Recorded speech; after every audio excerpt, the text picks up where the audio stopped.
جب تک آپ کے اندر اخلاص نہیں ہوگا آپ کی دعا کا وزن نہیں بنے گا۔ اخلاص کا مطلب کیا ہے؟ دنیا کے تمام ان راستوں سے اپنے آپ کو کاٹ کے اللہ کے سامنے پیش کرنا۔ اللہ کوئی کچھ نہیں کر سکتا، اگر کر سکتا ہے کارساز ہے میرے مالک تو صرف تو ہی ہے۔ دوسری بات، اخلاص کے بعد جلد بازی نہ کیا کریں۔ انسان کی عادت ہے، وہ چاہتا ہے ادھر میری زبان حرکت میں آئے، ادھر پورا ہو جائے۔ نہیں، ہر جگہ کے کچھ آداب ہوتے ہیں۔ زندگی کے معاملات میں جلد بازی کر لیتے ہو، اللہ کے معاملے میں کہ اللہ پہ یقین توڑنے میں جلد بازی نہ کیا کرو۔ رسول اکرم صلی اللہ علیہ وسلم نے فرمایا لا يزال يستجاب للعبد ما لم يدع بإثم او قطيعة رحم ما لم يستعجل۔ بندے کی دعا اللہ قبول کرتے رہتے ہیں، جب وہ جلد بازی کرتا ہے تو پھر دعا نہیں قبول ہوتی۔ اللہ کے رسول جلد بازی سے کیا مراد ہے؟ فرمایا یقول دعوت وقد دعوت فلم ارى يستجب لي۔ جلد بازی کا یہ معنی ہے کہ بندہ کہتا ہے دعا تو کی تھی پر قبول نہیں ہوئی، پھر میں نے دعا کی تھی پھر قبول نہیں ہوئی، فيتحسر عند ذلك ويدع الدعاء۔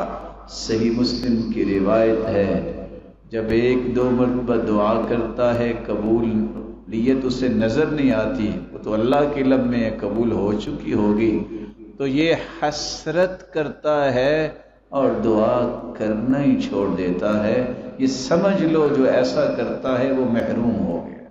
جلد بازی نہ کیجیے۔ رسول اللہ صلی اللہ علیہ وسلم نے ایک تیسری بات بھی سمجھائی، اخلاص کے بعد جلد بازی نہیں کرنی۔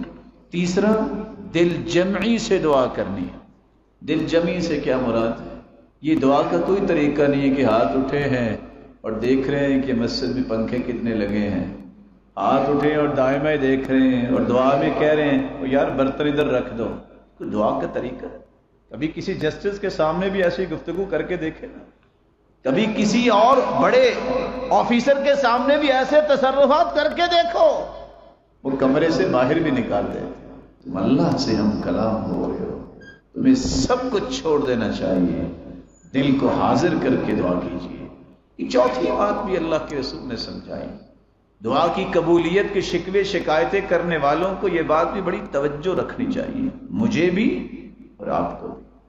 دعا اللہ اس زبان سے نکلی ہوئی فوراً قبول کرتے ہیں جس زبان نے حرام کے چٹخارے نہ کیے ہوئے، حلال روزی، حلال مال، حلال لقمہ، یہ آپ کی دعا کو جلد قبول کروانے کا سب سے آسان راستہ ہے۔ یہ راز ہے، یہی راز اللہ کے رسول نے سعد رضی اللہ تعالی عنہ کو سمجھایا تھا۔ کہا یا رسول اللہ ادعو اللہ، دعا کر دیجئے نا اکون مستجاب الدعوات، میں مستجاب الدعوات بن جاؤں، دعا فرما دیجئے۔ آپ نے دعا تو نہ کی، دوا بتا دی۔ دعا تو ہوتی تو اکیلے ساتھ کے لیے ہوتی، دوا بتا دی قیامت تک آنے والا کوئی بھی ساتھ بن سکتا ہے۔ کیا دوا بتائی؟ سجیسٹ کیا کیا؟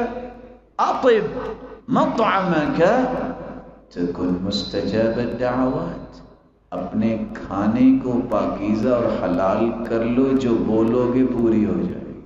حلال لقمہ بہت ضروری ہے۔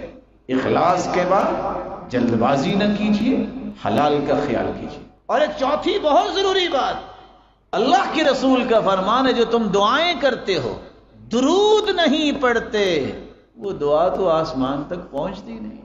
تمہیں آسمانوں تک دعا کو پہنچانے کے لیے سب سے پہلے اللہ ذوالجلال کی تعریف کریں، پھر اللہ کے رسول صلی اللہ علیہ وسلم پر درود بھیجیں۔